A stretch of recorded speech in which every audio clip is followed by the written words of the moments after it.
ప్రకటన గ్రంథము 3వ అధ్యాయము మొదటి వచనమును ధ్యానించుదాం. For our meditation, let us turn to Book of Revelation, 3rd chapter, 1st verse. And unto the angel of the church in Sardis write, These things saith he that hath the seven spirits of God, and the seven stars. I know thy works, and that thou hast a name, that thou livest and art dead. సార్దీస్లో ఉన్న సంఘపు దూతకు ఇలాగు వ్రాయుము, 7 నక్షత్రంలోను దేవుని ఏడాత్మలు గలవాడు చెప్పు సంగతులు ఏమనగా, నీ క్రియలను నేను ఎరుగుదును, ఏమనగా జీవించుతున్నావు అన్న పేరు మాత్రం ఉన్నది కానీ నువ్వు మృతుడవే. సార్దిస్ యొక్క సంఘమునకు దేవుడు ఈ వర్తమానమును తెలియపరిచి ఉన్నాడు. Our God has made known this message to the church of Sardis. నీవు జీవిస్తున్నావని పేరు మాత్రం ఉన్నది, కానీ నీవు మృతుడివై ఉన్నావు. That thou hast a name, that thou livest, but art dead. ఈ సంఘములో ఎలాగా ఉన్నది, పరిస్థితులు ఎలా ఉన్నాయని ఆత్మదేవుడు బయలుపరిచి ఉన్నాడు. The Spirit God here revealed the state of the church. ఈ యొక్క సంఘము జీవిస్తున్నాము అనే ఒక పేరు ఉన్నది, కానీ మృతులుగా కనబడుచున్నారు అని ఆత్మదేవుడు చెబుతూ ఉన్నాడు. The Spirit God here is saying that for name's sake thou has a name, that thou livest, but art truly dead. ఈ సంఘము మాత్రమే కాదు, అదే అధ్యాయము 6వ వచనం నందు చెవి గలవాడు వినుగాక అని రాయబడి ఉన్నది. Not only to that church, but it is also written to all those who have an ear, let them hear. అంటే ఈ వాక్యము అనేది అందరికీ సంబంధించినదై ఉన్నది. This shows that this verse belongs to everyone. చెవి గలవాడు వినుగాక అని చెప్పినప్పుడు దేవుని బిడ్డలందరికీ చెందినదై ఉన్నది. When it is written, he that hath an ear, let him hear, it means to for every child of God. వీరు జీవిస్తున్నారు అనే ఒక పేరు ఉన్నది, కానీ మృతులుగా కనబడుచున్నారు. They have the name that they livest, but are dead. అయితే కడవరి దినాల్లోకి వచ్చిన మన జీవితము అనేది ఎలా ఉన్నది అని పరిశీలించుకోవాలి. Therefore, we who have come to the last days should examine and see how our life is. వీరు జీవిస్తున్నారు, కానీ ఆత్మలో ఒక మరణం అనేది ప్రవేశించి ఉన్నది. Although they may be living physically, but spiritually death has entered into them. అలాగనే మనము కూడా జీవిస్తున్నాము అనే ఒక పేరు ఉండి ఆత్మలో మరణం అనేది ప్రవేశించినట్లయితే మన జీవితాన్ని మనం పరిశీలించుకొని ఆ మరణం అనేది దూరం చేసుకోవాలి. In the same way, although we are physically alive, we have to examine and see that if our spiritual life is dead, then we have to examine and see in ourselves. మనలో మరణమును కలుగు చేసే కార్యాలు ఆది కాండం నుంచి ప్రకటన గ్రంథం వరకు మనం చదివినప్పుడు అనేక కార్యాలు కనబడుతున్నాయి. Right from Genesis to Revelation, if we read, we can see many things that bring death. ఈ దినము ఒక 6 కార్యాలు మనం ధ్యానించుదాము. Today, let us meditate 6 of them. మనలో మరణమును అవి కలుగు చేస్తాయి. They will bring death to us. కాబట్టి మనలో మరణము కలుగు చేసే ఆ కార్యాలు ఏదైతే ఉన్నాయో వాటిని మన యొద్దకు రాకున్నట్లుగా జాగ్రత్తగా ఉండాలి. Therefore, we should be careful to ensure that these things that bring death to us should be far away from us. మనలో మరణమును కలుగు చేసే కార్యాలు మొట్టమొదటిగా ఆది కాండము 2వ అధ్యాయము 17వ వచనంలో కార్యాన్ని చదువుతున్నాం. In Genesis 2:17, we read the first instance which brings us death. ఆది కాండము 2వ అధ్యాయము 17వ వచనము, తర్వాత 3వ అధ్యాయము 6వ వచనము. ఈ 2 వాక్యాలు మనం చదివినప్పుడు మనలో మరణము కలుగు చేసే కార్యాలు ఏది అనేది ఇక్కడ ఒక కార్యము రాయబడి ఉన్నది. In Genesis 2:17 and 3:6, we read about the thing that brings death in us. 2వ అధ్యాయము 17వ వచనం చదవండి. But of the tree of the knowledge of good and evil thou shalt not eat of it, for in the day that thou eatest thereof thou shalt surely die.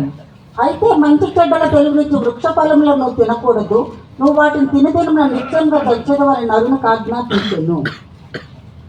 స్త్రీ ఆ వృక్షం ఆహారమునకు మంచిదియు, కన్నులకు అందమైనదియు, వివేకం ఇచ్చే రమ్యమైనది ఉండేట్టు చూచినప్పుడు ఆమె దాని ఫలములో కొన్ని తీసుకొని తిని తనతో పాటు తన భర్తకు ఇచ్చెను, అతడు కూడా తినెను.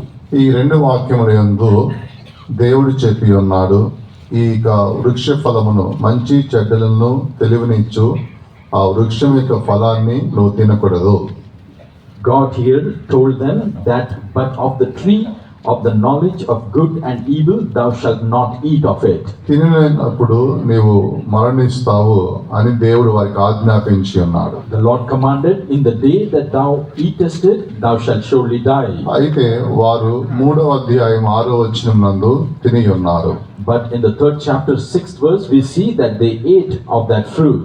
ఇప్పుడు వారు జీవముతో ఉన్నప్పటికైనా ఆత్మలో మరణం అనేది ప్రవేశించి ఉన్నది. Here we can see, although they are physically alive, they were spiritually dead. ఇక్కడ ఆత్మలో మరణం సంభవించడానికి కారణము ఏమిటి అన్నప్పుడు ఇది వారి యొక్క అవిధేయత అయి ఉన్నది. The reason that they spiritually died here is because of their disobedience. దేవుని యొక్క ఆజ్ఞలు ఎవరైతే ధిక్కరించుతున్నారో, అవిధేయత చూపిస్తున్నారో, దానిని బట్టి వారి యొక్క ఆత్మలోనికి మరణం ప్రవేశిస్తుంది. To all those who are disobeying the commandments of God, death will enter into them.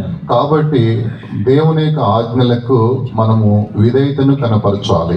Therefore we should always be obedient to the commandments of God. ఎవరైతే ఆజ్ఞలకు అవిధేయులుగా కనబడుచున్నారో, ఈ అవిధేయత అనేది ఎవరి ఎందైతే ఉంటుందో వారి యొక్క ఆత్మలోనికి మరణం ప్రవేశిస్తుంది. Those who are disobeying the commandment of God and are having that disobedience in them, this spiritual death will enter them. దేవుని యొక్క నామముకు మహిమ కలుగును గాక. Glory be to the name of the Lord. ఇది యోబు గ్రంథంలో కూడా ఇటువంటి వాక్యాన్ని మనం చదువుతున్నాం. This kind of verse we read in the book of Job also. యోబు గ్రంథము 36వ అధ్యాయము 12వ వచనము మనం చదివినప్పుడు, ఆలకింపని ఎడల అనగా లోబడిని ఎడల కత్తి చేత వారు నశించిపోతారు అని రాయబడి ఉన్నది. In 36th chapter 12th verse it is written, but if they obey not, they shall perish by the sword. ఇక్కడ ఆలకింపని ఎడల లేక లోబడిని ఎడల వారు కత్తి చేత వారు హతం చేయబడుతున్నారు. Here it is written, if they are not humble or obedient, they shall perish by the sword. దేవుని యొక్క నామముకు మహిమ కలుగును గాక. Glory be to the name of the Lord. యెషయా గ్రంథము 1వ అధ్యాయము 19, 20 వచనాలు కూడా మనం చదివినప్పుడు, When we read Isaiah 1:19 and 20, మాట విన్న ఎడల మంచి పదార్థములను భుజిస్తారు, మాట వినని ఎడల ఖడ్గపాలగుతారని ఆ వాక్యంలో చదువుతున్నాం. in these verses we read that if they are obedient, they will eat the fruit of the land, but if they are disobedient, they will perish by the sword. మాట వినినప్పుడు మంచి పదార్థములను వారు అనుభవిస్తారు. మంచి పదార్థములు అన్నప్పుడు అది దేవుని యొక్క ఆశీర్వాదమును బయలుపరుస్తున్నది. When they are obedient, they will eat the good of that land, which shows that they will be blessed by the Lord. మాట వినని ఎడల ఖడ్గపాలగుదురు. But if they do not hearken to the words of the Lord, they will perish by the sword. కాబట్టి మన యొక్క ఆత్మలోనికి అవిధేయత అనేది మనం జీవించినప్పుడు మన ఆత్మలోనికి మరణం ప్రవేశిస్తుంది. Therefore, when we have disobedience in us, that will bring death in us. కాబట్టి దేవుని యొక్క వాక్యమునకును దేవుని యొక్క ఆజ్ఞలకును మనము విధేయులుగా కనబడాలి. Therefore, we should be seen as obedient to the word of God and His commandments. అపోస్తలుల కార్యములు 2వ అధ్యాయము 37వ వచనమును మనం చదివినప్పుడు, In Acts 2:37, if you read, ప్రసంగం చేసి ఉన్నాడు, పేతురు ప్రసంగించి ఉన్నాడు. Peter was giving a message there. అప్పుడు ఆయన చెప్పిన యొక్క మాటకు వారు విధేయులై బాప్తిసం తీసుకున్నట్లుగా చూస్తున్నాం. We read that they were obedient to the Peter's message and they took water baptism. మేము ఏమి చేయాలి అని వారి హృదయములో నొచ్చుకొని వారు అడిగినప్పుడు పేతురు చెప్పి ఉన్నాడు, మీరు మారు మనసు పొంది బాప్తిసం తీసుకుంటే రక్షింపబడతారని చెప్పినప్పుడు ఆ దినమున ఇంచుమించు 3,000 మంది బాప్తిసంతో పొంది ఉన్నారు. We read here when Peter gave the message, their hearts were pricked and they asked Peter what they should do. Then Peter told them that they should repent and be baptized in the name of the Lord Jesus Christ. And on that day 3,000 were saved. అపోస్తలుల కార్యములు 7వ అధ్యాయము 54వ వచనమునందు మనం చదివినప్పుడు ఇక్కడ దేవుని యొక్క మాటలు చెప్పినప్పుడు వారు పండ్లు కొరుక్కునేనట్లుగా రాయబడి ఉన్నది.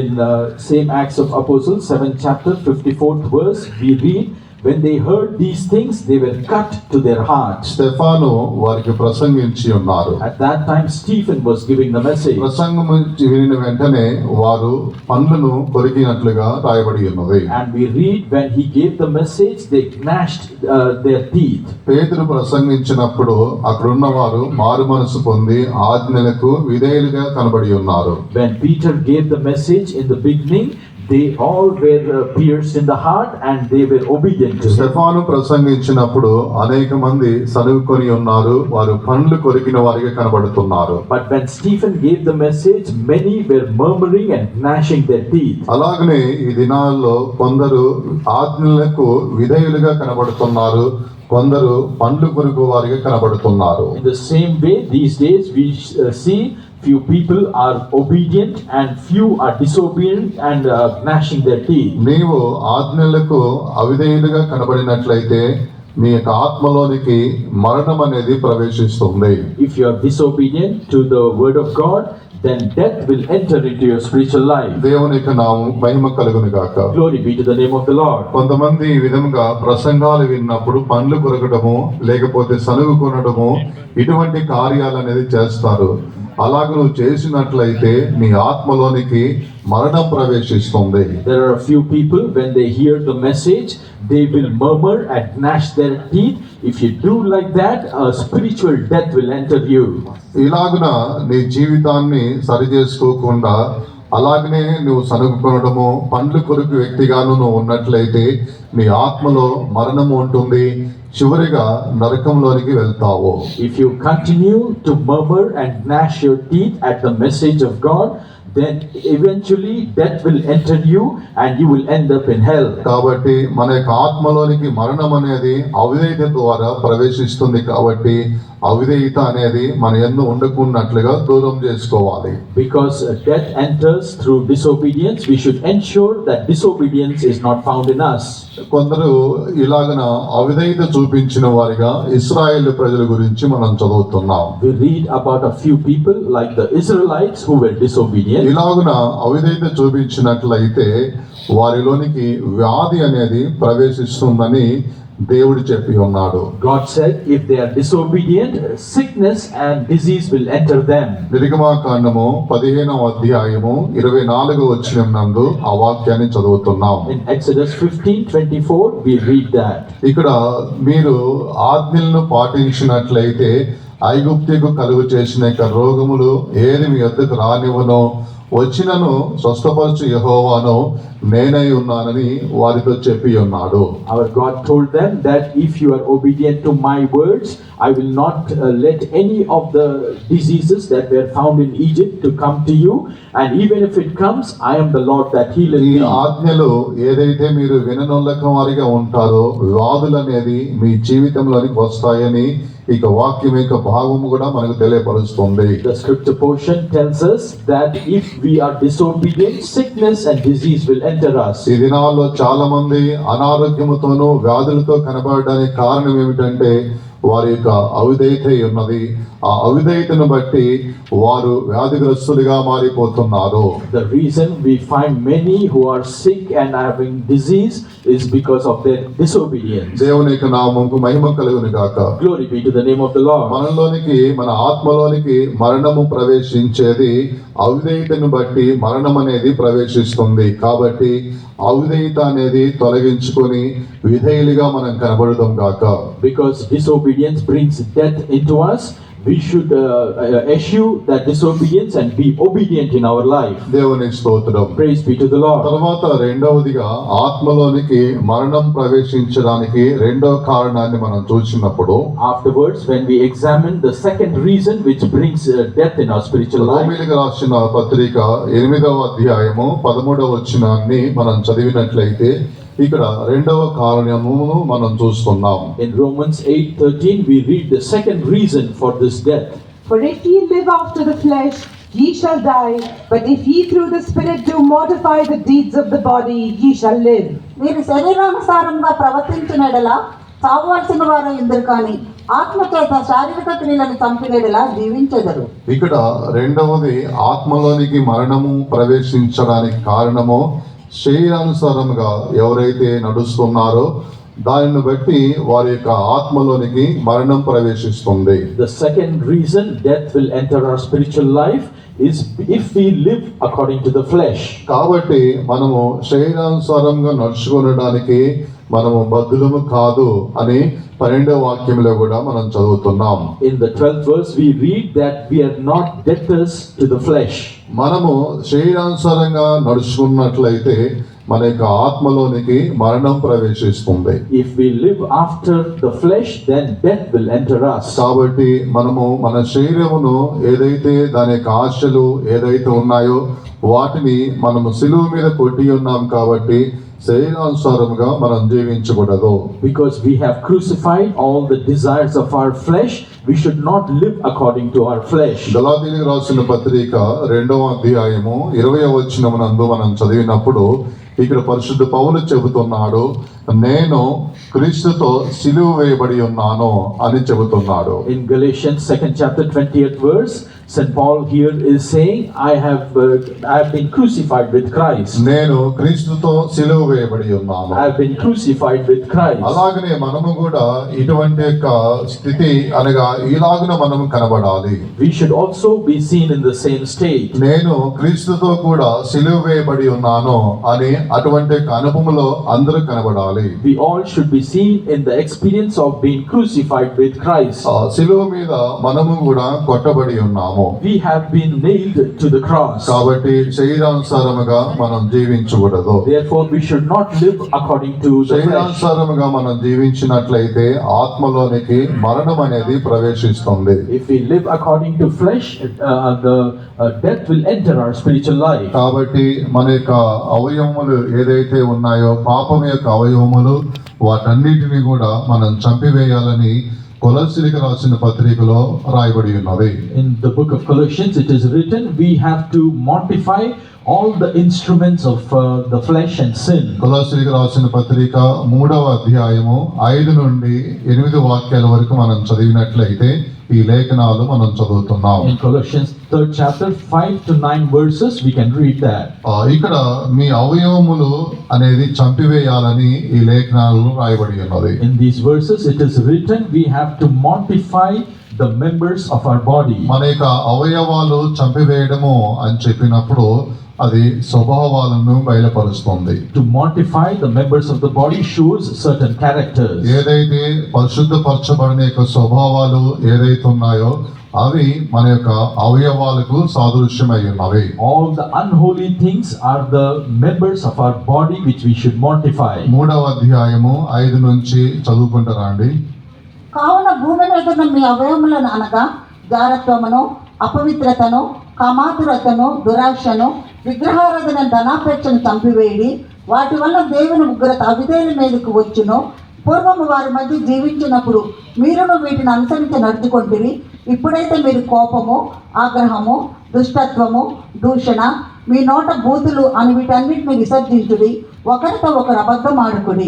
దేవుని యొక్క నామముకు మహిమ కలుగును గాక. Glory be to the name of the Lord. భూమి మీద మీ అవయవములను చంపివేయమని ఈ లేఖనములో చదివి ఉన్నాము. In this scripture portion, we read that we have to mortify the members of our ఈ body. అవయవములు అని చెప్పినప్పుడు పరిశుద్ధపరచబడని స్వభావాలని కింద కూడా మనం చదివి ఉన్నాము. In the below verses, we read all the unsanctified natures which are the members of our body. అపవిత్రత, దురాశ, కోపము, బూతులు, దూషణ, అబద్ధము ఇటువంటి కొన్ని కార్యాలు రాయబడి ఉన్నవి. A few things like uncleanness and wrath, malice, blasphemy and evil communication are written here. ఈ యొక్క స్వభావములన్నీ కూడా అవయవములుగా బోధించబడి ఉన్నవి. All these characters seem to be the members of our body. కాబట్టి భూమి మీద మన యొక్క అవయవములను చంపివేయాలి. Therefore, on this earth, we should mortify these members of the body. అనగా పరిశుద్ధపరచబడిన యొక్క స్వభావాలు ఏదైతే కనబడుతున్నాయో వాటిని మనం చంపివేయాలి. which shows that all the unsanctified natures which are found in us, we should mortify them. మనము క్రీస్తుతో కూడా సిలువపై వేయబడిన వారమై ఉన్నాం. We are all crucified with Christ. కాబట్టి మన అవయవములు అనగా పరిశుద్ధపరచబడిన స్వభావాలు ఏదైతే ఉన్నాయో వాటిని అభిషేకం ద్వారా కాల్చివేయాలి, వాటిని మనం చంపివేయాలి. అలా ఎప్పుడైతే మనము చంపివేస్తున్నామో మరణం అనేది మనలోనికి రాదు, మనం కాపాడబడతాము. We should be filled in the spirit and mortify the members of the body or the unsanctified natures. Then we will be living and not die. కొంతమంది బాప్తిసం తీసుకొని చాలా సంవత్సరములు అయినప్పటికైనా వారికి స్వభావములలో మార్పు లేని వారికి కనబడతారు. There are a few, although they have taken water baptism long time back, we see no change in their character. ఇలాగ వారు వారి యొక్క పరిశుద్ధపరచబడిన యొక్క స్వభావములతో వారు నడుచుకోవడానికి కారణము ఏమిటి అని మనం చెప్పినప్పుడు వారు వారి యొక్క అవయవములను చంపివేయలేదని అర్థమై ఉన్నది. అటువంటి వారు శరీరానుసారముగా నడుచుకుంటున్నారు కాబట్టి వారి యొక్క ఆత్మలోనికి మరణం ప్రవేశించి ఉన్నది. The reason that they are having that unsanctified nature is because they have not mortified the deeds of the flesh and death has entered into them. మీ ఆత్మలో మరణం అనేది ప్రవేశించినట్లయితే మీకు స్వభావములు అనేది ఏదైతే పరిశుద్ధపరచబడిన స్వభావాలు ఏదైతే ఉన్నాయో అవి శరీరానుసారమైన స్వభావాలు అవి మీ అందే కనబడతాయి. If you have not mortified the deeds of your flesh, then all these unsanctified natures will still be seen in you. అలాగున పరిశుద్ధపరచబడని స్వభావాలు ఏదైతే ఉన్నాయో పరిశుద్ధపరచబడని స్వభావాలు ఏదైతే ఉన్నాయో అవి నీ యందు ఉండటమే అవి నువ్వు శరీరానుసారంగా నడుచుకుంటున్నావని అర్థమై ఉన్నది. If you have these unsanctified natures still in you, it shows that you are walking carnally. కాబట్టి భూమి మీద మన యొక్క అవయవములు అనగా పరిశుద్ధపరచబడిన యొక్క స్వభావాలు ఏదైతే ఉన్నాయో వాటిని మనం చంపివేయాలి. On this earth, therefore, we should mortify the deeds of the flesh, which is the unsanctified nature in us. దానియేలు గ్రంథము 2వ అధ్యాయం 11వ వచనాన్ని మనం చదివినప్పుడు When we read Daniel 2:11, ఇక్కడ దేవతలు గాక మరెవరు కూడా ఈ సంగతిని చెప్పచాలరు అని దానియేలు గురించి ఒక మంచి సాక్ష్యము చెప్పబడి ఉన్నది. we read a good testimony regarding Daniel that only angels will be able to utter what he uttered. ఇక్కడ దానియేలు దేవతల యొక్క మనస్సు కలిగిన వాడిగా కనబడుతున్నాడు. Here we see Daniel has the mind of the angels of God. ఆయన యందు శరీరం అనేది లేదు. There was no flesh found in him. ఆయన దగ్గర ఇటువంటి పరిశుద్ధపరచబడని యొక్క స్వభావాలు ఏది కూడా కనబడడం లేదు. He did not have any of the unsanctified nature mentioned here. ఆయన ఆత్మలో మరణము లేని వాడిగా కనబడుచున్నాడు. He is seen that he is not dead spiritually. సింహం గుహలో వేసినప్పుడు ఆయనకు హాని చేసినప్పుడు కీడు చేసినప్పుడు ఆయన నోటి నుంచి వచ్చిన మొట్టమొదటి వాక్కు రాజా చిరకాలము నువ్వు జీవించును గాక అని చెప్పి ఉన్నాడు. Even though a great injustice was done to him and evil was done to him and he was thrown into the den of lions, yet the good word that came out of him is, O king, live forever. అలా చెప్పడానికి కారణము ఏమిటి అంటే ఆత్మలో మరణము లేని వాడిగా ఉన్నాడు. The reason he was able to say that because he was not spiritually ఆయన dead. శరీరానుసారంగా నడుచుకోవడం లేదు. He is not walking according to the flesh. ఆయన యొక్క అవయవములన్నిటిని కూడా అనగా పరిశుద్ధపరచబడిన స్వభావాలు అన్నిటిని కూడా ఆయన చంపివేసి ఉన్నాడు. He had mortified the members of his body or his unsanctified nature. ఈ దినాల్లో నీ కుటుంబంలో ఎందుకు కోపాలు, అసూయ, పగ, ద్వేషాలు ఎందుకు కలిగి ఉంటున్నారు?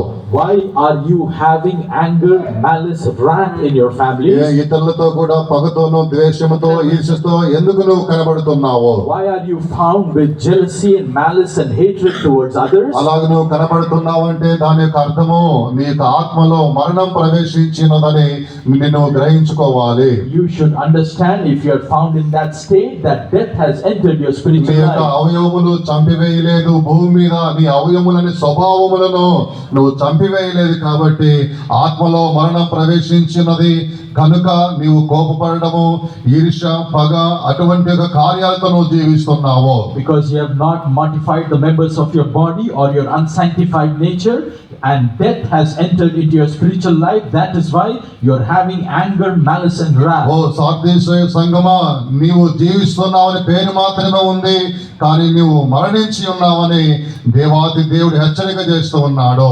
God of gods is warning us, O Sardis, the church, even though you have a name that you're living, but you are నువ్వు truly dead. ఎప్పుడైతే ఆత్మలకు ధిక్కరించే వాడిగాను అవిధేయత చూపిస్తున్నావో, అలా కారణము చూపించడానికి నీ ఆత్మలో మరణం ప్రవేశించినది కాబట్టి నీవు అవిధేయత చూపిస్తున్నావు, పండ్లను కొరుకుచున్న వాడిగా కనబడుతున్నావు. Because you're disobedient to the commandments of God and you're gnashing your teeth, death has entered into you. నువ్వు శరీరానుసారంగా నడుచుకుంటున్నావు, నీ భూమి మీద నీకు అవయవములు అనగా పరిశుద్ధపరచబడని స్వభావాలతో నువ్వు నడుచుకోవడానికి కారణం ఏమిటి అన్నట్లయితే నీ ఆత్మలో మరణం ప్రవేశించింది కాబట్టి నువ్వు అలా నడుచుకుంటున్నావు. Because you have not mortified the members of your body and are walking carnally, and therefore death has entered into your నీ spiritual ఆత్మలో life. మరణం కలుగు చేసే కార్యాలు ఏదైతే ఉన్నాయో వాటిని నువ్వు దూరం చేసుకోవాలి. Whatever is bringing death to your spiritual life, you should separate yourself from them. దేవుని యొక్క నామముకు మహిమ కలుగును గాక. Glory be to the name of the Lord. తర్వాత మూడవదిగా ఆత్మలో మరణం కలుగు చేసే కార్యము మూడవది మనం చూసినప్పుడు, Afterwards, the third thing which brings spiritual death, if we see, మొదటి తిమోతికి రాసిన పత్రిక 5వ అధ్యాయము 6వ వచనం నందు మూడవ కార్యాన్ని మనం చూస్తున్నాం. in 1 Timothy 5th chapter 6th verse, we see the third reason. But she that liveth in pleasure is dead while she liveth. సుఖభోగములందు ప్రవర్తించినది బ్రతుకుతుండియు చచ్చినదై ఉండును. దేవుని యొక్క నామముకు మహిమ కలుగును గాక. Glory be to the name of the Lord. ఇక్కడ సుఖభోగములను అనుభవించడం బట్టి ఏంటి అటువంటి వారు మరణిస్తున్నారు అని మనం చదువుతున్నాం. Here we read those who are living in pleasure are dead. సుఖభోగములను అనుభవించినట్లయితే ఆత్మలోనికి మరణం ప్రవేశిస్తుంది. If you are living in pleasure, your spiritual life, death will enter your spiritual life. కాబట్టి సుఖభోగములు అనేది మనం అనుభవించడానికి తగిన వారము కాదు. Therefore, we are not allowed to experience the pleasures in this life. తీతు పత్రిక 3వ అధ్యాయము 3వ వచనం నందు మనం చదివినప్పుడు ఇక్కడ గడిచిన కాలములో మనము అలా జీవిస్తూ ఉన్నాము అని వాక్యంలో రాయబడి ఉన్నది.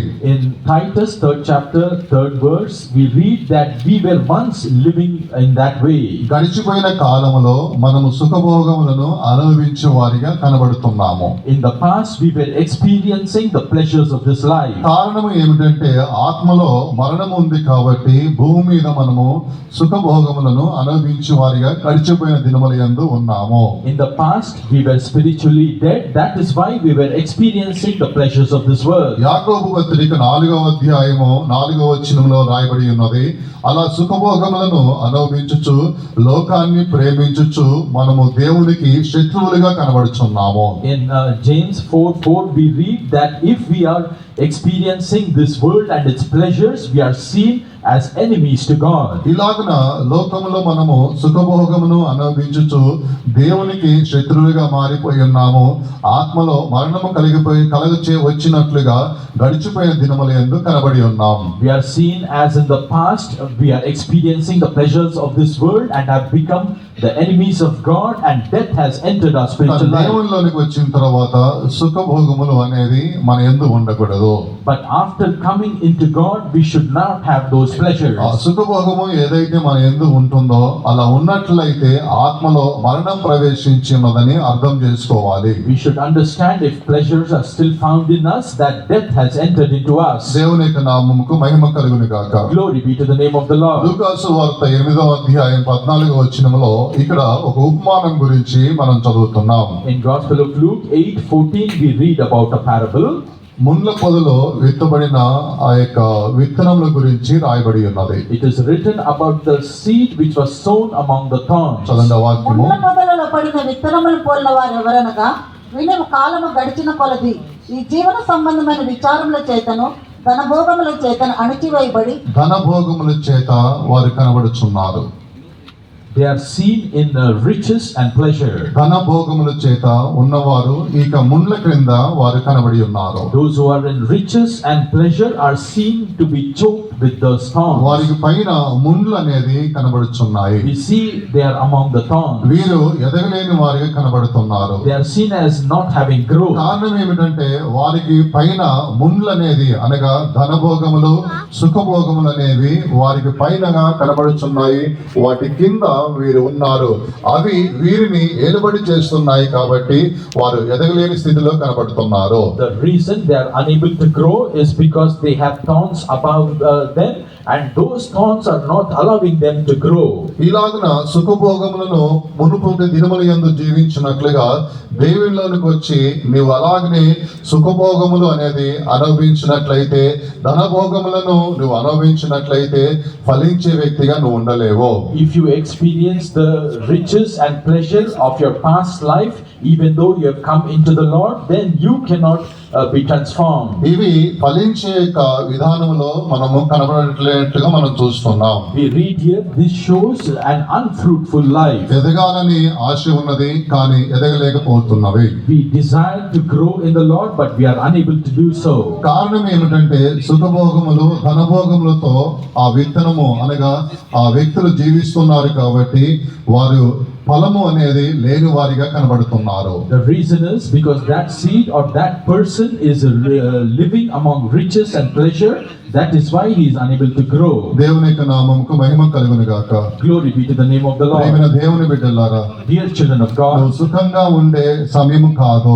this is not the time for you to be having pleasure. లోకములో యుద్ధాలు, యుద్ధ సమాచారములను, పాప కార్యములు అనేది ఎన్నో మనం వింటున్నాము, చూస్తూ ఉన్నాము. In this world, we are hearing and seeing many sinful things, wars and many battles. ఇలాంటి సందర్భముల యందు నీవు ఆ యొక్క ముండ్ల పొద కింద ఉండకూడదు. At this time, you should not be under these thorns. సుఖంగా ఉండాలి, మంచిగా నిద్రపోవాలి, మంచిగా ఆహారం భుజించాలి, నేను మంచి వస్త్రాలు ధరించుకోవాలి, ఆస్తిని సంపాదించుకోవాలి, నేను సుఖంగా ఉండాలని వీటి యందు నీకు మనసు అనేది నిలుపుకోవద్దు. You should not keep your mind on earning wealth and eating and living a pleasurable life. ఇలాగున నీవు ఇటువంటి యొక్క సుఖంగా జీవించాలని మనసు నిలుపుకొని అలా నువ్వు జీవించినట్లయితే ఆత్మీయంగా నువ్వు ఫలించలేవు. If you have a mind to continue to experience riches and pleasure, then death will come into your spiritual life. యోహాను సువార్త 15వ అధ్యాయం 16వ వచనమునందు మనం చదివినప్పుడు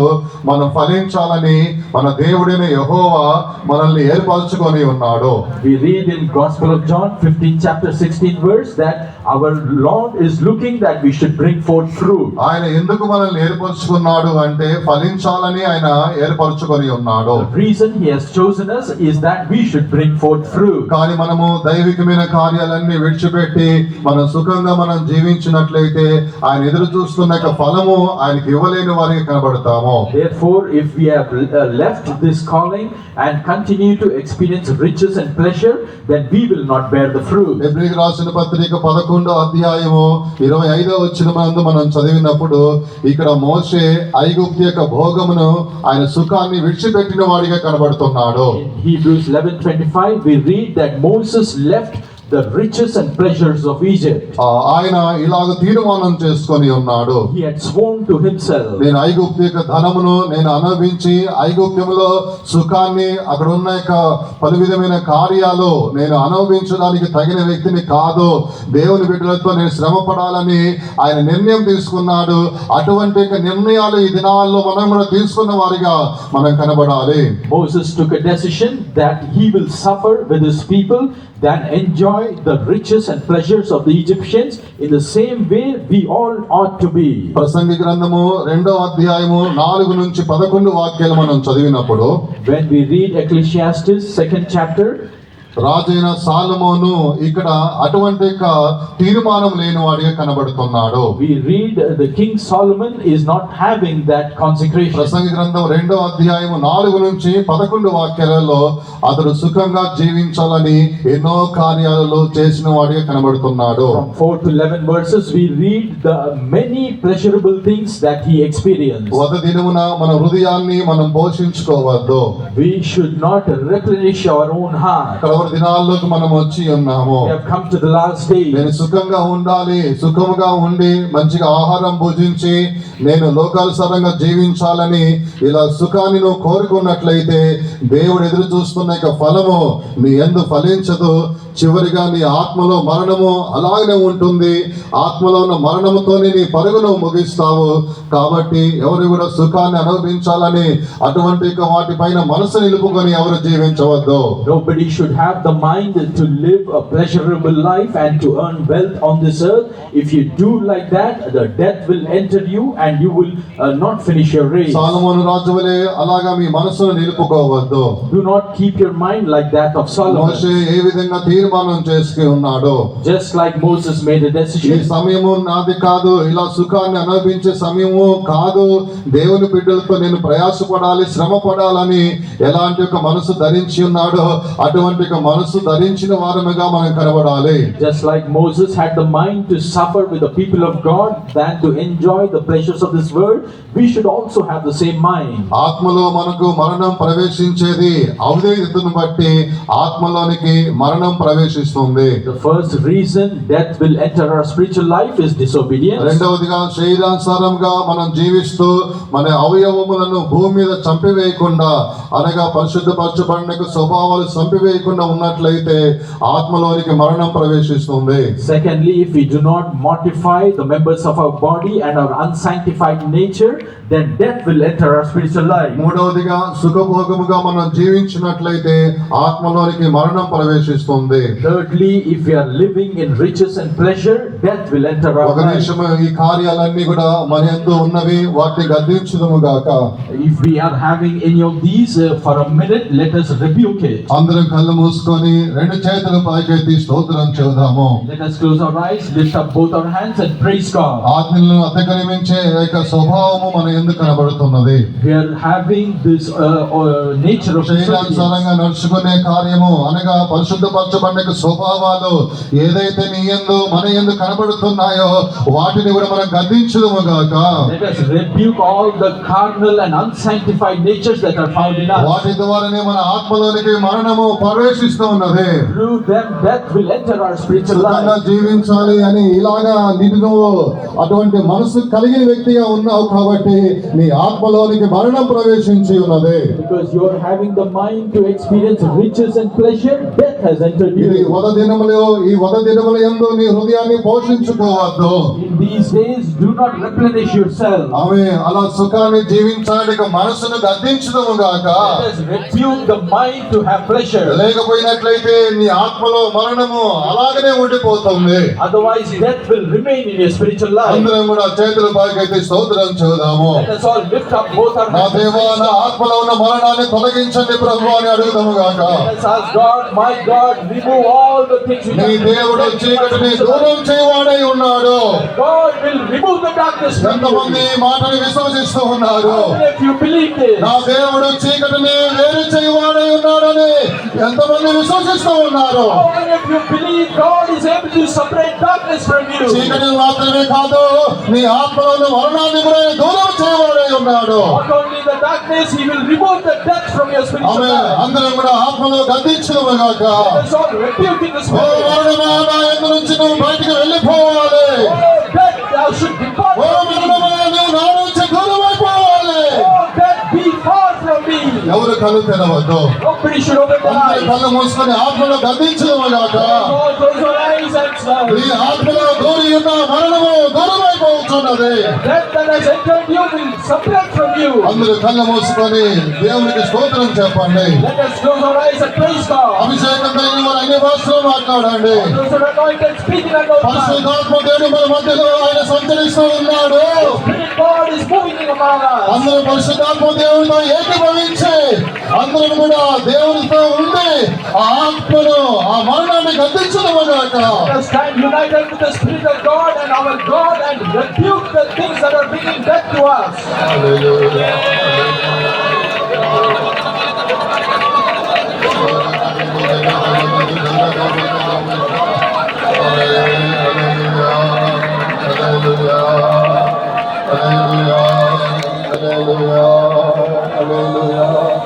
అందరం చేతులు పట్టుకొని స్తోత్రం చెబుదాము. Let us catch hold of each other's hand. పక్క పక్కన ఒకరికొకరు చేతులు పట్టుకొని ఏకముగా అందరం కలిసి ఐక్యతగా స్తోత్రం చెబుదాము. Let us catch hold of each other's hands and unity praise నీ God. ఆత్మలో ఉన్న మరణము పారిపోవాలి. The death should separate from you. అభిషేకం కలిగిన వారు అన్ని భాషలు మాట్లాడండి. All those who are anointed speak by పరిశుద్ధాత్ముడు నేడు మన మధ్యలో సంచరిస్తూ ఉన్నాడు. Holy Spirit, God is moving in us. నీలో ఉన్న చీకటి ఆ మరణాన్ని ఆయన తీసివేయవచ్చు ఉన్నాడు. He is removing the darkness and death that is in you. అందరం అన్ని భాషలు మాట్లాడదాము గాక. God speak in unknown tongues.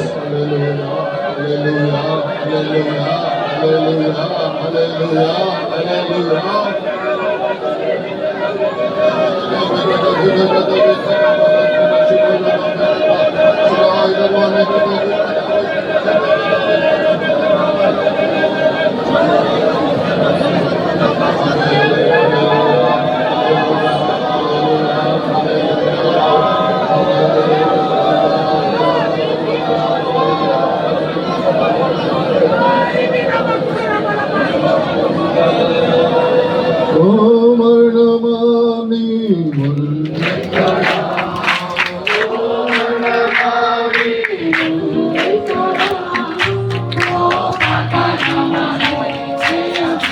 అందరూ చేతులు పైకెత్తి చెవులు పెట్టి పాడుతున్నారు.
ఆమేన్.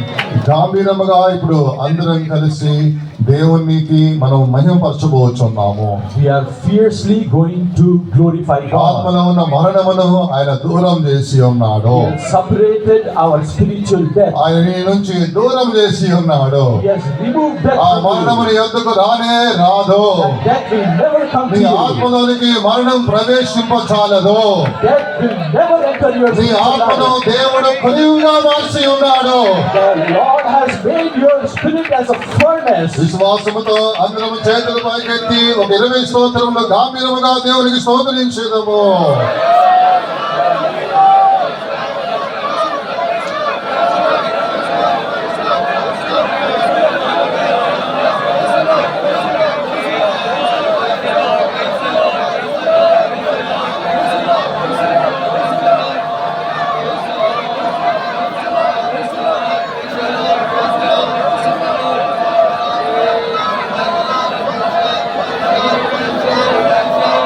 హల్లెలూయా. కూర్చుని దేవుని యొక్క నామముకు మహిమ కలుగును గాక. Glory be to the name of the Lord. ఆత్మలో మరణము కలుగు చేసే కార్యాలు మొట్టమొదటిగా అవిధేయత ఉన్నది. అవిధేయత ఆజ్ఞలకు ఎప్పుడైతే అవిధేయత చూపిస్తున్నామో దానిని బట్టి ఆత్మలోనికి మరణం ప్రవేశిస్తుంది. Among the things which bring death to our spiritual life, one of them is disobedience, and it is through disobedience that death will enter. రెండవదిగా శరీరానుసారంగా నడుచుకోవడం బట్టి అనగా పరిశుద్ధపరచబడిన యొక్క స్వభావాలతో మనం జీవించినట్లయితే మన ఆత్మలోనికి మరణం ప్రవేశిస్తుంది. Secondly, if we do not mortify the members of our body, which shows our unsanctified natures, and if we walk carnally, death will enter us. మూడవదిగా సుఖ జీవితమును కోరుకొని సుఖంగా జీవించే జీవితమును బట్టి ఆత్మలోనికి మరణం ప్రవేశిస్తుంది. Thirdly, if we are living in riches and pleasure, the spiritual death will enter us. దేవుని స్తోత్రం. Praise be to the Lord. నాలుగవదిగా దేన్ని బట్టి మన ఆత్మలోనికి మరణం ప్రవేశిస్తుందని అపోస్తుల కార్యములు 5వ అధ్యాయము 10వ వచనాన్ని మనం చదివినట్లయితే ఇక్కడ నాలుగవదిగా మనం చూస్తున్నాం. In Acts of Apostles, 5th chapter, 10th verse, we read the fourth reason why death will enter our spiritual life. Then fell she down straightway at his feet, and yielded up the ghost. And the young men came in and found her dead, and carrying her forth, buried her by her husband. వెంటనే ఆమె అతని పాదంలో ఎద్ద పడి ప్రాణము విడిచెను. ఆ పడుచువారు లోపలికి వచ్చి ఆమె చనిపోయినది చూచి ఆమెను మోసుకొని పోయి ఆమె పెనుమిటి వద్ద పాతి పెట్టిరి. దేవుని స్తోత్రం. Praise be to the Lord. ఇక్కడ మరణం ప్రవేశించడానికి ఆ వచనములో తర్వాత రెండవ వచనమును ఈ రెండు వాక్యాలను బట్టి మరణం ప్రవేశించడానికి కారణము ధన ఆశ ఉన్నది. The second verse and the 10th verse shows the fourth reason that will enter. It is covetousness. ధన ఆశను బట్టి ఆత్మలోనికి మరణం ప్రవేశిస్తుంది. Because of covetousness, death will enter our spiritual ఈ life. దినాల్లో చాలా మంది వారి ఆత్మీయ జీవితము ఎలాగైనా సరే పోని ఇబ్బంది ఏం లేదు, కానీ ధనమును మాత్రము నేను సంపాదించాలి అని ఇటువంటి యొక్క మనసుతో అనేక మంది దేవుని బిడ్డలు జీవిస్తున్నారు. These days, many children of God are living saying that it does not matter what my spiritual life is, but I should pursue after wealth and earn it. వారి యొక్క శక్తికి మించి వారు పెద్ద పెద్ద భవనాలు కొనుక్కుంటున్నారు, పెద్ద పెద్ద కార్లు కొనుక్కున్నారు, ఇక్కడ వేరే స్థలములలో స్థలాలు తీసుకుంటున్నారు. ఇలాగున శక్తికి మించి లోకంలో ఉన్న వాటిని వారు సంపాదించుకోవడానికి లేనిపోయిన కార్యాలన్నీ కూడా లోన్లు పెట్టి లేదా ఇతర కార్యాలను పెట్టి వారు దాని ద్వారా వీటిని సమకూర్చుకొని ఇప్పుడు వారి ఆత్మీయ జీవితం దిగజారిపోయినప్పటికైనా దాని గురించి వారు పట్టించుకోవడం లేదు.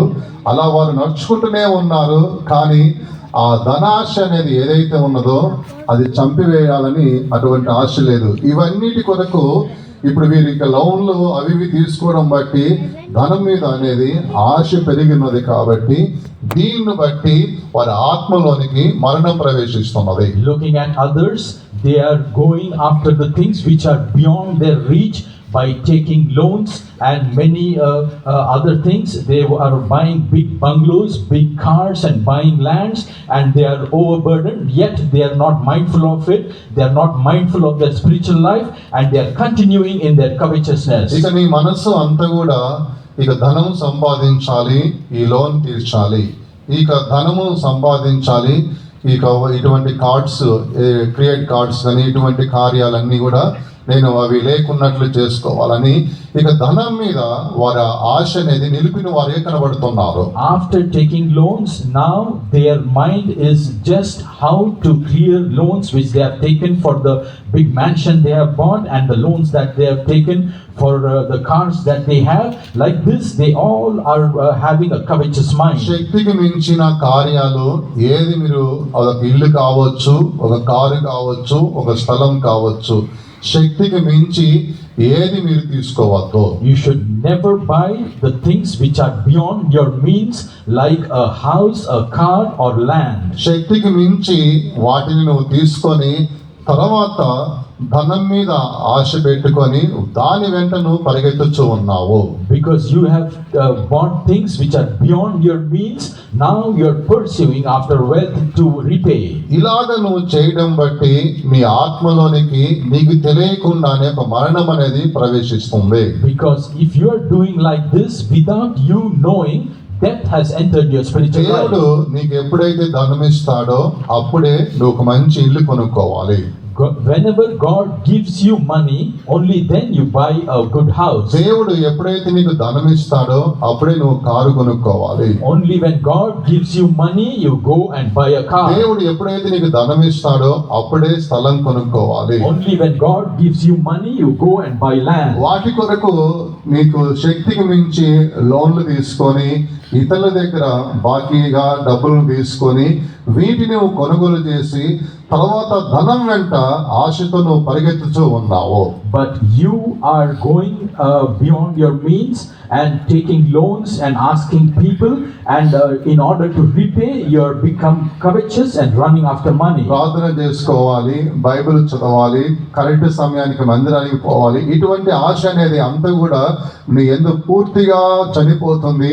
కారణం ఏమిటంటే నీవు ధనం వెంట ఇక పరిగెత్తుచున్నావు కాబట్టి మరణము నీ ఆత్మలో ఉన్నది, మరణం వైపే నిన్ను నడిపిస్తూ ఉన్నది. All the spiritual desires like praying and reading the word of God and coming to church on time, all these are moving away from you, and death is entering your spiritual life. మత్తయి సువార్త 6వ అధ్యాయము 33వ వచనమునందు మనం చదివినప్పుడు మొదట దేవుని రాజ్యమును నీతిని వెతకండి అని యేసుప్రభు చెప్పాడు. In Gospel of Matthew 6 chapter 33rd verse, it is written, "Seek ye first the kingdom of God and its righteousness." ఇది మనం చేయవలసింది, భూమి మీద చేయవలసినది వాక్యముగా మనం నెరవేర్చవలసిన వాక్యమై ఉన్నది. This is the verse which we have to fulfill on this earth. మనం చేయవలసినది, మనం నెరవేర్చవలసిన వాక్యమై ఉన్నది. This is the word of God which tells us what we should fulfill on this earth. దేవుని స్తోత్రం. Praise be to the Lord. ఇలాగున మనము దేవుని యొక్క రాజ్యమును నీతిని వెతుకుచూ ఉన్నట్లయితే తగిన సమయమందు దేవుడు నీకు కావలసినవి వాటిని నీకు అనుగ్రహిస్తాడు. ఈ మాట విశ్వసిస్తున్న వారు చేతులు పైకెత్తి 3 సార్లు గట్టిగా హల్లెలూయా చెప్పండి.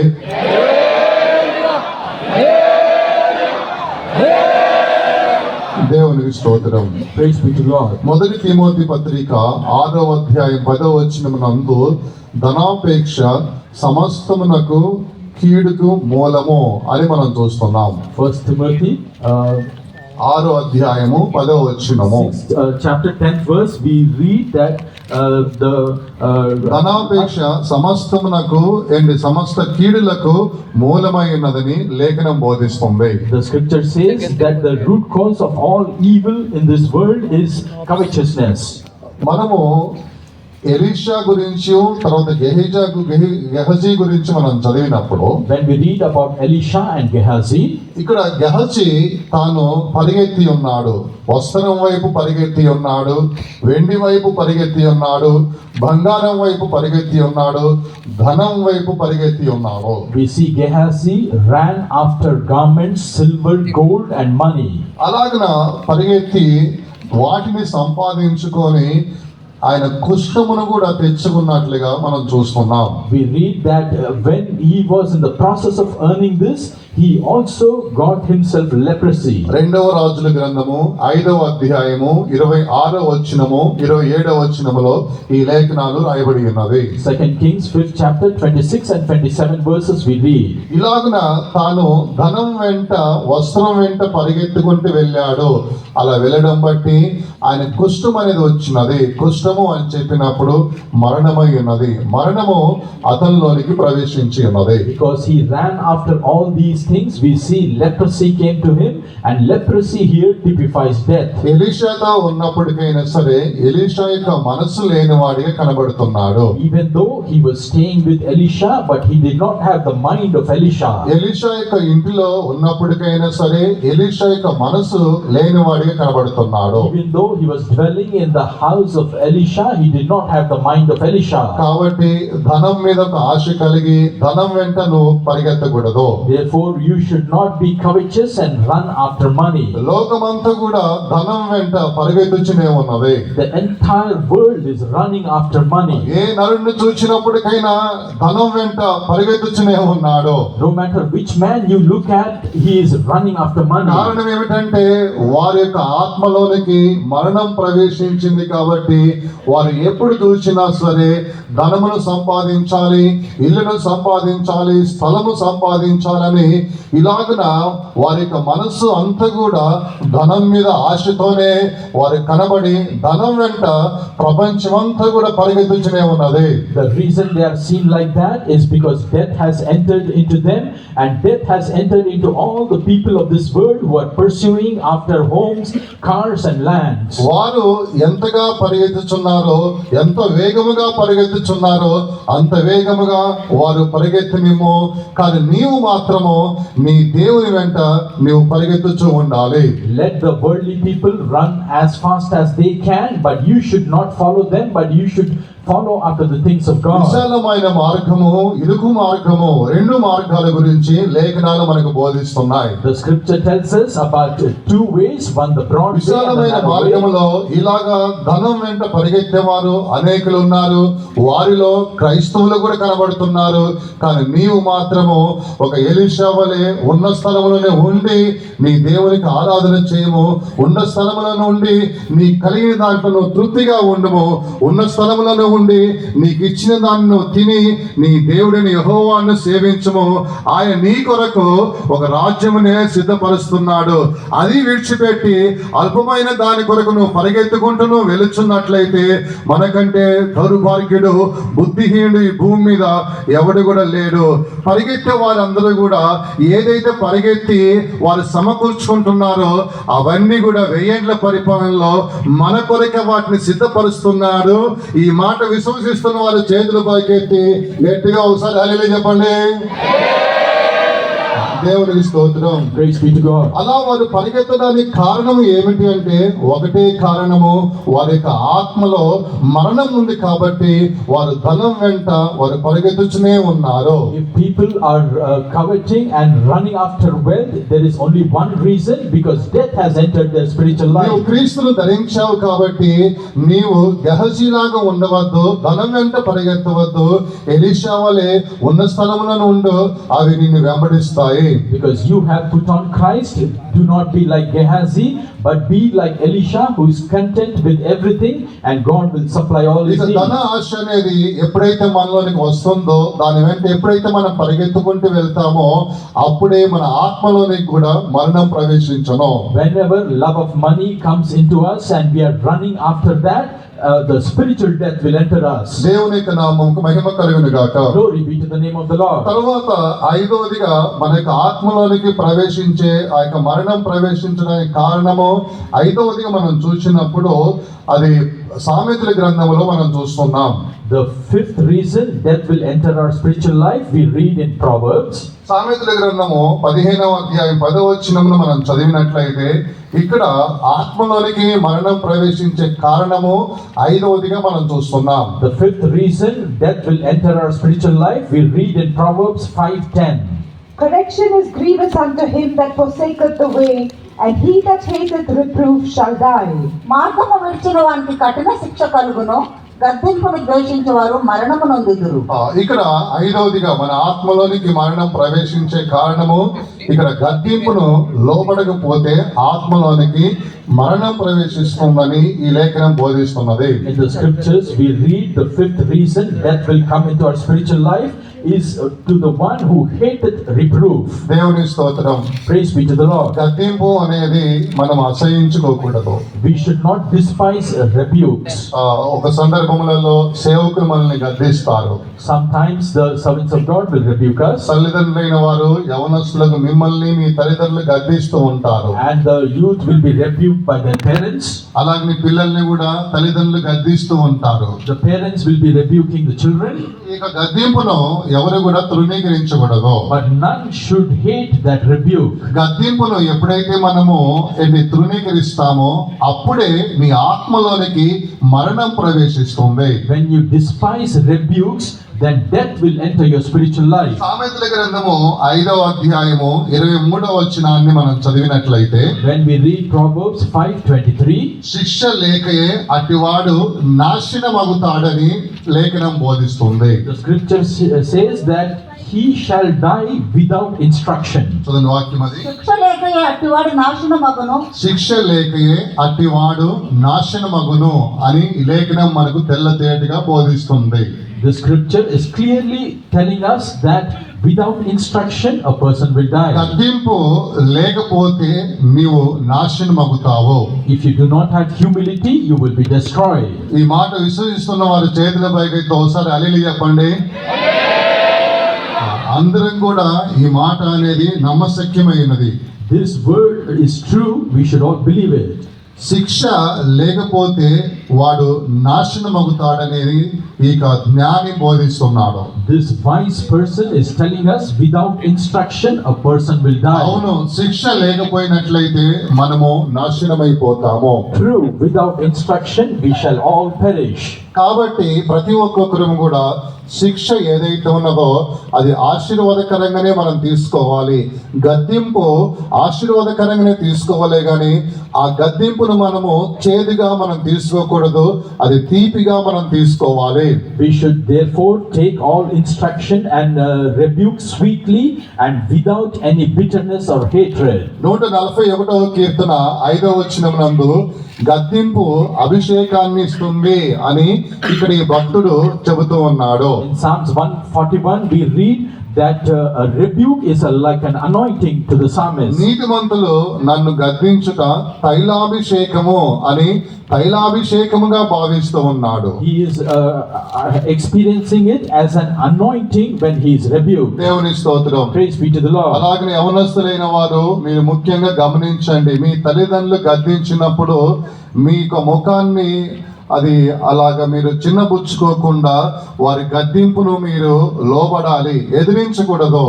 అలాగ నువ్వు శిక్షను ఎదిరించినట్లయితే నీవు నాశనం అవుతావు. కాబట్టి దేవుని యొక్క వాక్యానికి భయపడి నీ తల్లిదండ్రులు నిన్ను గద్దించినప్పుడు ఆమేనని చెప్పండి. అది తైలాభిషేకంగా తీసుకొని వారిని శిక్షించినప్పుడు ఆ జీవితాన్ని సరిచేసుకోవడానికి ప్రయాసపడండి, కానీ వారిని ఎదిరించిన వారిగా ఉండకూడదు. Therefore all the youth pay attention. Whenever your parents rebuke you, don't make a small face, but accept all instruction and rebukes and say amen and make it an anointing for yourself, and you will be blessed. వారు నిన్ను గద్దించినప్పుడు అది మంచిగా తీసుకోవాలి, కానీ ఎదిరించవద్దు. When they rebuke you, you should take it rightly and you should not defy them. అలా నువ్వు ఎదిరించినట్లయితే నాశనం అవుతావు. If you defy them, you will be destroyed. అలాగనే యాజకుడు కూడా సంఘాన్ని గద్దించినప్పుడు ఆ గద్దింపును మంచి హృదయంతో పెద్దవారు తీసుకోవాలి. In the same way, when the priest rebukes, the elders in the church should take it in the right way. అలాగనే మమ్మల్ని గద్దించిన వారు పరిశుద్ధులు పైన వారు ఉన్నారు కాబట్టి వారు గద్దించినప్పుడు మేము దాన్ని తైలాభిషేకంగా మేము తీసుకోవాలి, మధురముగా తీసుకోవాలి, కానీ చేదుగా మేము దాన్ని తీసుకోకూడదు. ఒకవేళ ఆ శిక్షను మేము చేదుగా తీసుకున్నట్లయితే నాశనం అగుతాము. కాబట్టి వారు గద్దించిన యొక్క గద్దింపు అది మధురముగా మేము తీసుకోవాలి, మీరును తీసుకోవాలి, అందరూ కూడా అలాగనే తీసుకోవాలి, లేకపోతే మనము నశించిపోతాము. In the same way, saints above us will rebuke us, and we should take it in a right way and in a sweet way. And if we take it in a bitter way, then death will follow after us. దేవునికి స్తోత్రం. Praise be to the Lord. చిన్న కుమారుడు గురించి మనం చూస్తున్నాము. We read about the younger son. తండ్రి బుద్ధి మాటలు చెప్పి ఉన్నాడు. The father gave him words of wisdom. కానీ ఆ మాటలన్నింటిని కూడా వినకుండా అవిధేయతను చూపించి వెళ్ళి ఉన్నాడు. ఆయన ఆ వ్యక్తి తాను తండ్రి యొక్క ఇంటిని విడిచిపెట్టిపోయి ఉన్నాడు.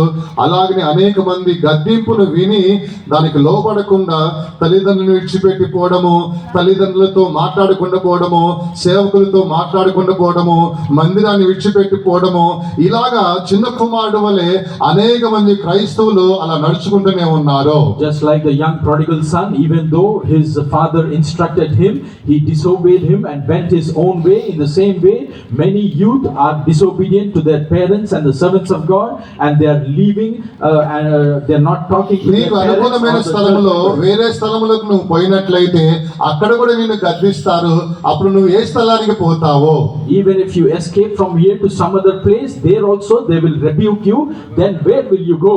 అక్కడ కూడా మరలా గద్దిస్తారు. అప్పుడు మరలా ఇంకా ఎక్కడికి నువ్వు పోతావో? If you go to the third place, there also they will rebuke you. Then where will you go? నువ్వు ఏ స్థలంలో పోయినప్పటికైనా అక్కడ గద్దింపు ఉన్నట్లయితే నీవు నిన్ను మార్చుకోవాలి గాని సంఘమును మార్చడానికి అది నీకు అనుకూలత అనేది అసాధ్యమైనదే. If you are rebuked wherever you go, it means that you have to change your life and not the church itself. ఇలాగున గద్దింపును నీవు చేదుగా తీసుకొని నీకు అనుకూలమైన స్థలాలకు పోతున్నావు.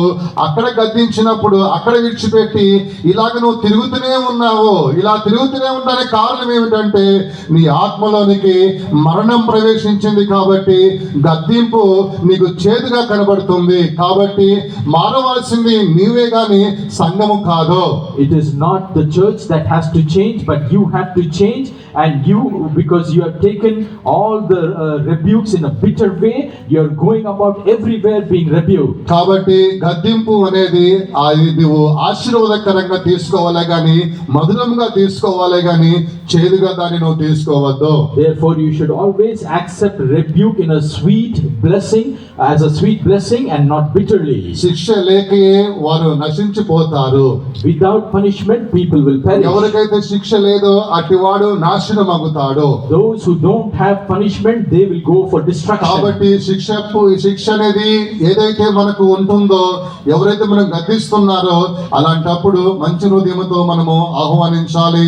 లేకపోయినట్లయితే అటువంటి మనసు లేదు అన్నట్లయితే దాని అర్థము ఆత్మలో మరణం ప్రవేశించిందని అర్థం చేసుకోవాలి. If you don't have the good mind to accept gracefully all the rebukes that are given to you, then you understand death has entered into you.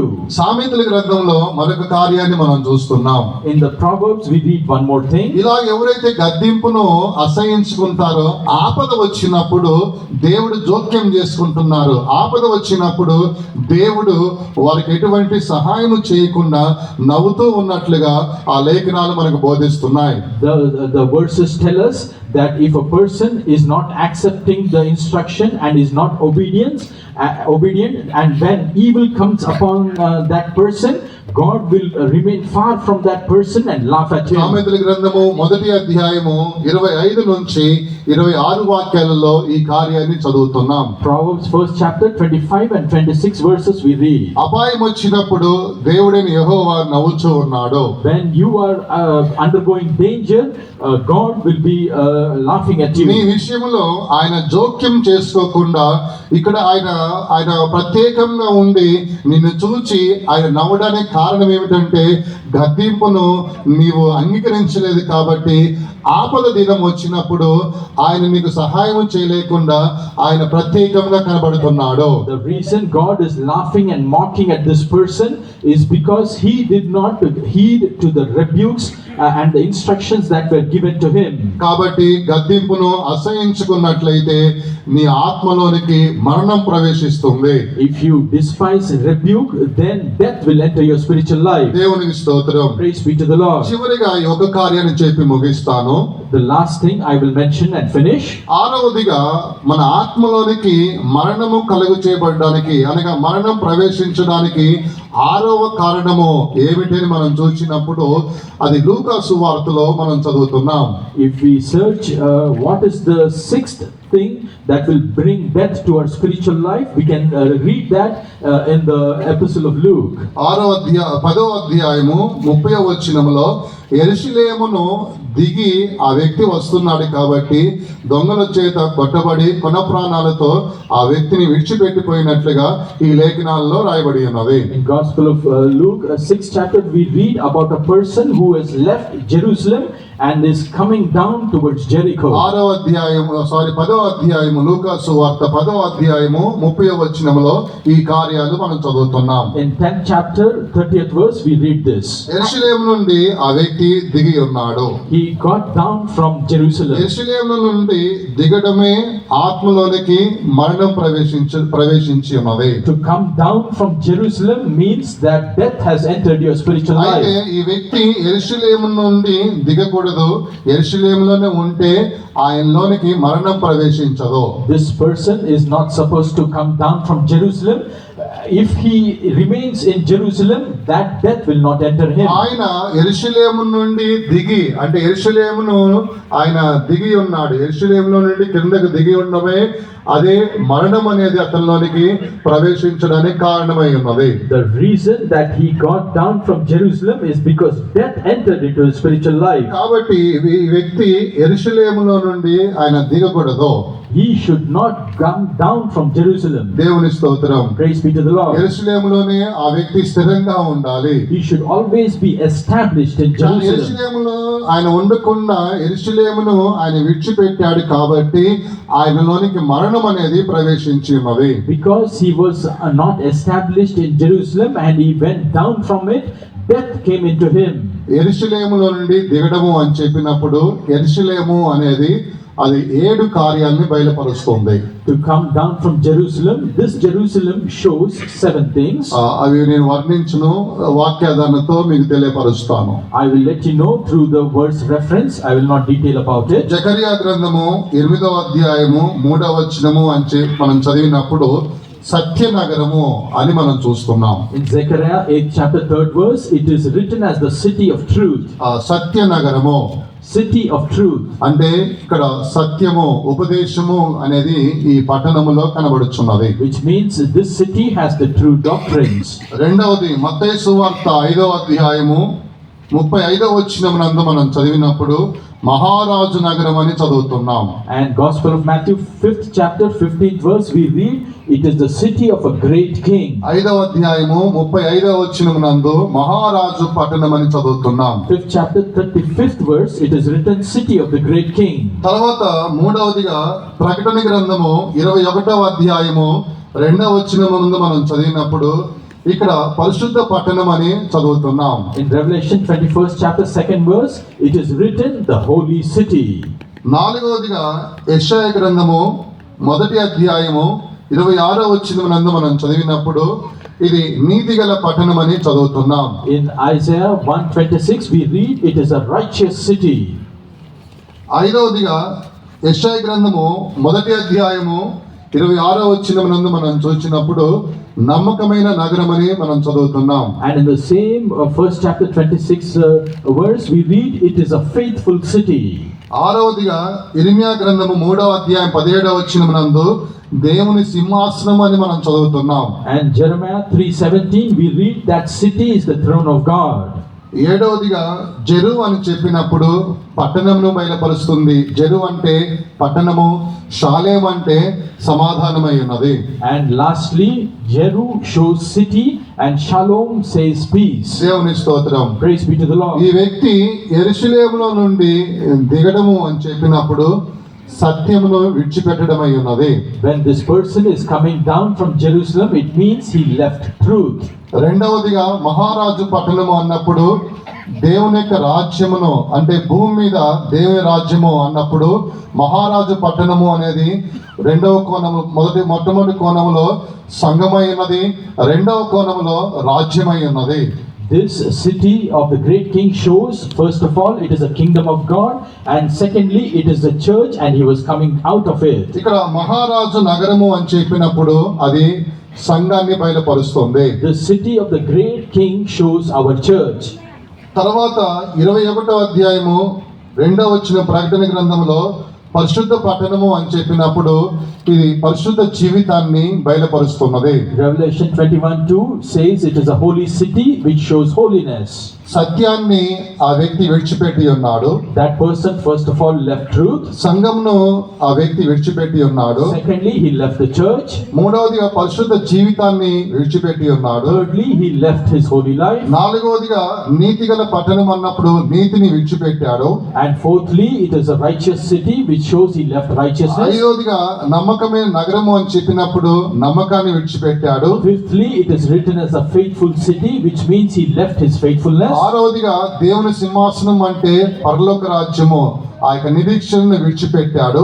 And fifthly, he left the hope of dwelling in the throne of God or the city of God. ఏడవదిగా ఆయన సమాధానము ఏంటి, ఆ సమాధానమును విడిచిపెట్టాడు.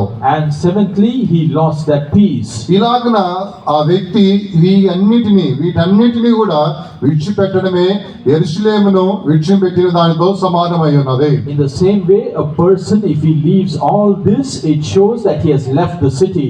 దేవునికి స్తోత్రం. Praise be to the Lord. ఇలాగున ఆ వ్యక్తి యెరూషలేమును విడిచిపెట్టాడు కాబట్టి ఆత్మలోనికి మరణం ప్రవేశించి ఉన్నది. Because this person left Jerusalem and got down from it, death came into his spiritual life.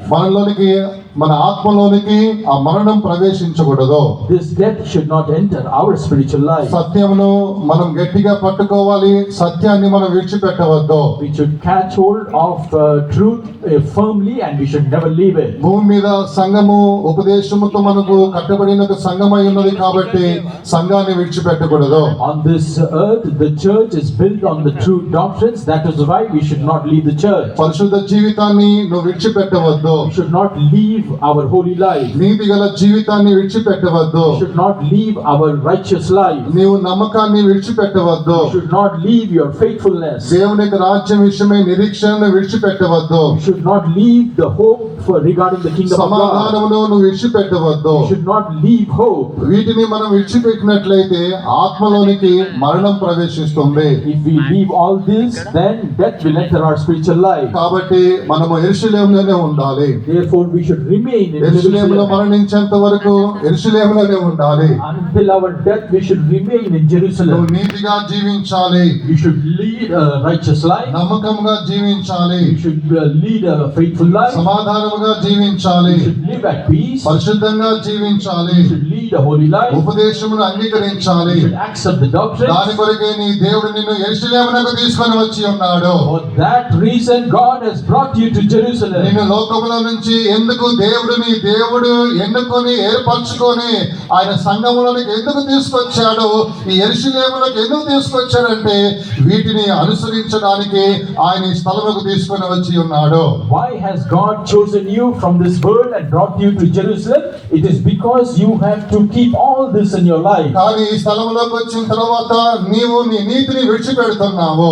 But after coming to this church, you're leaving your నీ righteousness. నమ్మకాన్ని నువ్వు విడిచిపెడుతూ ఉన్నావు. You're leaving your faithfulness. నీకున్న సమాధానం విడిచిపెడుతున్నావు. You're leaving the peace you have. నీకున్న పరిశుద్ధతను విడిచిపెడుతున్నావు. You're leaving the holiness that you నీకున్న have. ఉపదేశాన్ని విడిచిపెడుతూ ఉన్నావు. You're leaving even the doctrines that you ఇలా have. నువ్వు విడిచిపెట్టినట్లయితే ఆత్మలోనికి మరణం ప్రవేశిస్తుంది. If you leave things like this, then death will enter your spiritual ప్రియమైన life. దేవుని బిడ్డలారా, Dear children of God, యెరూషలేమును నువ్వు విడిచిపెట్టవద్దు. యెరూషలేములో నువ్వు దిగి అక్కడే ఉండిపోవాలి, స్థిరంగా ఉండాలి. you should never leave Jerusalem and come down from it. Instead, you should be రాజైన established in it. సొలొమోను చెప్పి ఉన్నాడు, షిమీతో చెప్పాడు, నీవు యెరూషలేములోనే ఉండాలి. యెరూషలేములో నుంచి ఎప్పుడైతే నువ్వు బయటికి పోతావో ఆ దినమందే నీకు మరణం సంభవిస్తుందని చెప్పాడు. King Solomon warned Shimei, saying that the day you leave Jerusalem, death will surely pursue you. యేసుక్రీస్తు కూడా అటువంటి ఒక వాక్యనే మనకు తెలియపరుస్తున్నాడు. Even our Lord Jesus is telling us the same verse. నేను వచ్చేంత వరకు మీరు యెరూషలేములోనే ఉండండి. Until I return, tarry ye in ఆ Jerusalem. మగ శిశువు ఏ విధంగా ఆ స్త్రీ యొక్క గర్భములో కనబడుచున్నదో అలాగనే మనము కూడా భూమి మీద యెరూషలేములో కనబడుచున్న ఈ సంఘములో మనం స్థిరంగా ఉండాలి. Just like the man child is seen in the womb of that woman, we should also be seen in this church, which is Jerusalem. ఇటువంటి యెరూషలేములో ఉండి నువ్వు నమ్మకంగా నువ్వు జీవించాలి. You should dwell in Jerusalem faithfully. నువ్వు పరిశుద్ధంగా జీవించాలి. You should lead a holy life. ఉపదేశమును ఆచరించు వారిగా ఉండాలి. You should honor and obey the సమాధానముతో doctrines. కలిగిన వారిగా కనబడాలి. You should be seen at peace. ఇలా ఎప్పుడైతే మనం కనబడుతున్నామో When we are seen like this, అప్పుడే యేసుక్రీస్తు మధ్యాకాశంలో ఆయన వస్తాడు. అప్పుడు మనల్ని ఆయన యొద్దకు ఆయన చేర్చుకుంటాడు. when our Lord Jesus comes in midair, He will take us up to Him. యెరూషలేమును విడిచిపెట్టిన ఒకవేళ అటువంటి అనుభవంలో ఉంటే నువ్వు తిరిగి మరలా యెరూషలేములోనికి నువ్వు రావాలి. If you have left Jerusalem and are not found in these experiences, if you please ఇలా return to యెరూషలేమును Jerusalem. విడిచిపెట్టడానికి కారణం ఏమిటంటే ఆత్మలో మరణం ప్రవేశించినట్లయితే అటువంటి వారు యెరూషలేమును విడిచిపెట్టేవారుగా ఉంటారు. The reason people are leaving Jerusalem is because death has entered into their spiritual life. ఇంతటితో నేను ముగిస్తున్నాను. I will finish with this. అందరూ కూడా కళ్ళు మూసుకొని సమర్పించుకుందాము Let గాక. us close our eyes and surrender. నా దేవా మీరు నన్ను పరిశీలించండి ప్రభువా. Lord, examine me. నా ఆత్మలో ఉన్న మరణం ఏదైతే ఉన్నదో ఆ మరణాన్ని తీసివేయండి ప్రభువా అని అడుగుదాము. Let us ask God to remove whatever is bringing death to our spiritual life. అందరూ నిలువు మోకాళ్ళు వేసి కొద్ది నిమిషాలు పరిశుద్ధాత్మ దేవుని సమర్పించుకుందాము. All those who can stand on their knees and surrender to the Spirit. అందరూ కూడా నిలువు మోకాళ్ళు వేయండి. Let us all stand on our అందరూ knees. సమర్పించుకుందాము. Let us all surrender. నా దేవా నన్ను పరిశీలించండి అయ్యా. Lord, examine me. నా ఆత్మలో మరణం ఏదైనా ఉన్నట్లయితే దాన్ని తీసివేయండి ప్రభు అని అడుగుదాము. Let us ask God to remove death from our ఈ spiritual life. స్థలంలో నుంచి బయటికి వెళ్ళుచున్న నీవు ఆత్మలో మరణముతోనే నువ్వు మళ్ళా బయటికి తిరిగిపోవద్దు.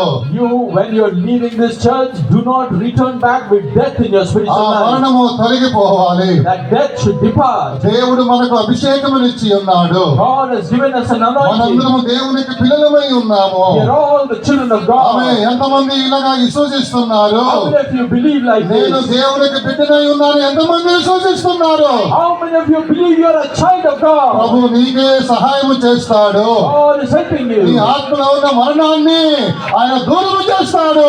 He's removing the death from your spiritual life. అందరూ సమర్పించుకుందాము. Let us all surrender. ఆకాశమే మీ చేతులు చాపి దావీదు కుమారుని పిలవండి.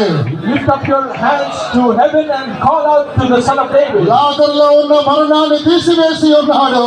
God has removed death from Lazarus. లాజరులో ఉన్న మరణాన్ని తొలగించాడు. God has removed death from లాజరును Lazarus. బయటికి రమ్ము అని కేక వేసి ఉన్నాడు.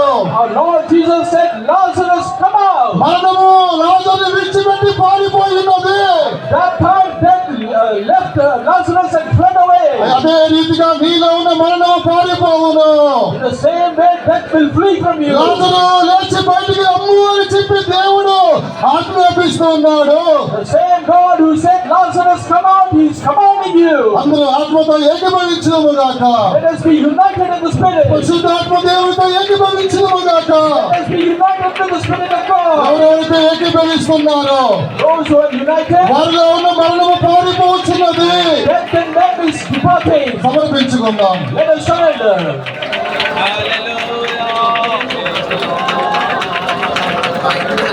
హల్లెలూయా, హల్లెలూయా.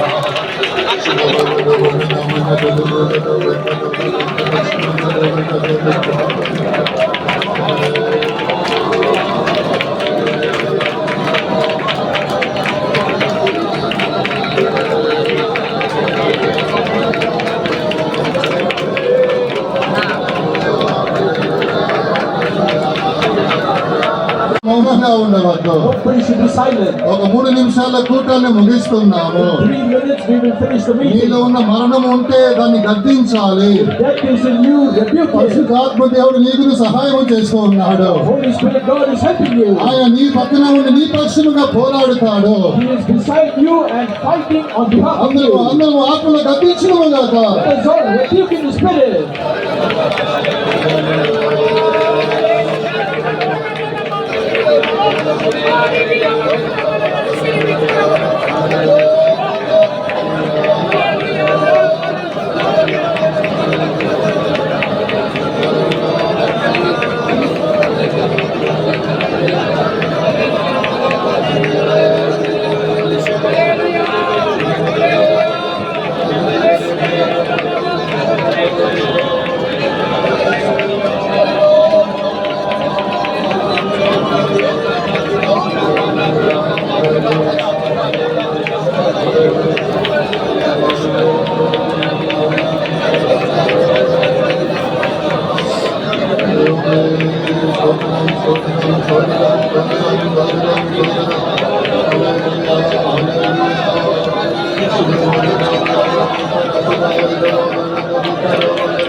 మరణపు ముళ్ళను ఆయన అణిచివేస్తూ ఉన్నాడు.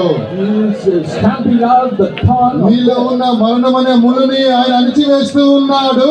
He is stamping out the thorn in you, which is death. ఆమె అది అణిచివేయబడుతుంది. It is completely crushed. విశ్వాస నేత్రాలు తెరిచి చూడండి. Open your eyes of faith. నీలో ప్రవేశించిన నీ ఆత్మలో ప్రవేశించిన మరణము అణిచివేయబడుతూ ఉన్నది. Death which has entered your spiritual life is being crushed. ఆ మరణమనే ముళ్ళను ఆయన అణిచివేస్తూ ఉన్నాడు. Removing and crushing that thorn. Hallelujah hallelujah hallelujah hallelujah amen hallelujah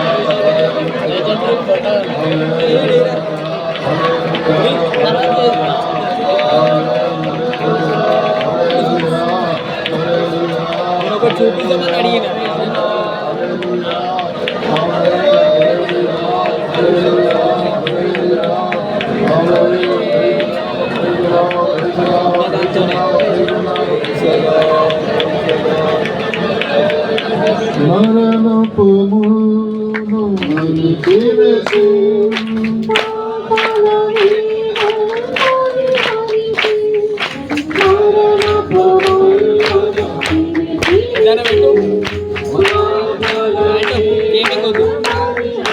gaming అయిపోయింది.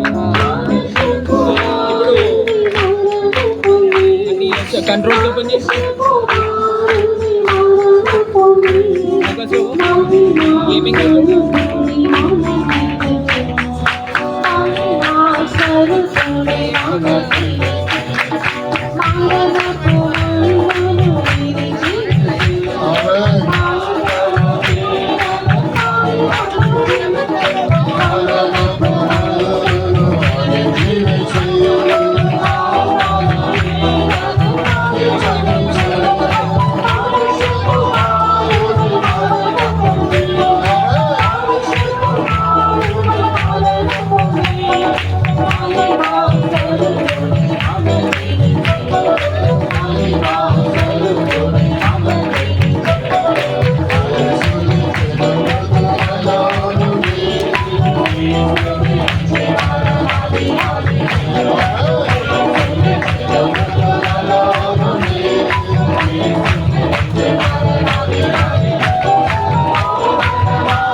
మన ఆత్మలో ఉన్న మరణాన్ని మరణమును జయించిన యేసు ఆయన తొలగించి ఉన్నాడు. మీ ఆత్మలో దాగి ఉన్న మరణము నజరేయుడైన యేసుక్రీస్తు నామములో అందరము గద్దించి ఉన్నాము కాబట్టి మన దేవుడు ఆ మరణాన్ని తీసివేసి ఉన్నాడు. అందుకని అందరం కూడా చేతులు పైకెత్తి దేవునికి స్తోత్రించుదాము.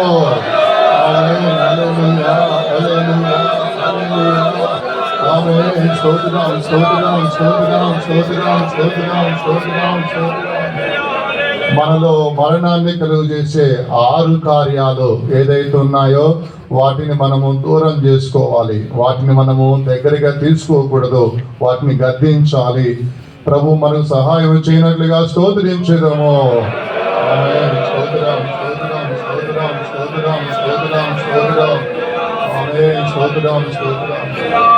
ఆజ్ఞలను అవిధేయత చూపించడమే అది మరణం అనేది ప్రవేశిస్తుంది. కాబట్టి ఆజ్ఞలకు మనము అవిధేయత చూపించకూడదు. రెండవదిగా శరీరానుసారంగా జీవించకూడదు. అలా జీవిస్తే మరణం ప్రవేశిస్తుంది. శరీరానుసారంగా జీవించడం అంటే అది పరిశుద్ధపరచబడని స్వభావాలతో మనం జీవించడమే శరీరానుసారంగా మనం జీవించడమై ఉన్నది. కాబట్టి శరీరానుసారంగా మనం జీవిస్తే మరణం ప్రవేశిస్తుంది. మూడవదిగా సుఖంగా ఉండకూడదు. ఉపవాసము తీసుకోండి. రాత్రికాల సమయంలో నిద్రను త్యాగం చేయండి. మీ సమయాన్ని త్యాగం చేయండి. దేవుని సన్నిధానంలో ఆత్మీయంగా ఎదగడానికి ప్రయాసపడండి. సుఖంగా జీవించాలి, లోకానుసారంగా జీవించాలని అలా ఉంటే మరణం ప్రవేశిస్తుంది. కాబట్టి సుఖ జీవితాన్ని మనం విడిచిపెట్టాలి. నాలుగవదిగా ధనం వెంట పోవద్దు.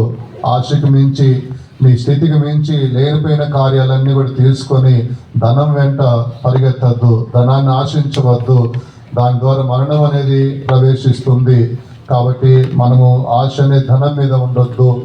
ఐదవదిగా గద్దింపు అనేది అది అంగీకరించండి. తైలాభిషేకంగా తీసుకోవాలి. ముఖ్యంగా యవనస్తులు మీ తల్లిదండ్రులు గద్దించినప్పుడు, పిల్లలు కూడా మీ తల్లిదండ్రులు గద్దించినప్పుడు మంచి మనసులో తీసుకోవాలి. లేకపోతే మరణము ఆత్మలోకి ప్రవేశిస్తుంది. అలాగే సంఘము కూడా ఉండాలి. దేవుని స్తోత్రం. చివరిగా ఆరవదిగా యెరూషలేములో మనం ఉండాలి. యెరూషలేములో ఉండటం అని చెప్పినప్పుడు నీతిగా ఉండాలి, పరిశుద్ధంగా ఉండాలి, దేవునితో సహవాసం కలిగి ఉండాలి, సమాధానంగా ఉండాలి, ఉపదేశాన్ని అంగీకరించాలి. ఇలాగ మనము ఉండటమే యెరూషలేములో ఉండటమై ఉన్నది. అలా మనం యెరూషలేమును మనం విడిచిపెట్టినట్లయితే మరణం ప్రవేశిస్తుంది. కాబట్టి మరణాన్ని ప్రవేశించి 5-6 కార్యాలు ఏదైతే ఉన్నాయో వాటిని దూరం చేసుకోవడానికి అందరికి సహాయం చేయనట్లుగా దేవాది దేవునికి స్తోత్రించుదాము.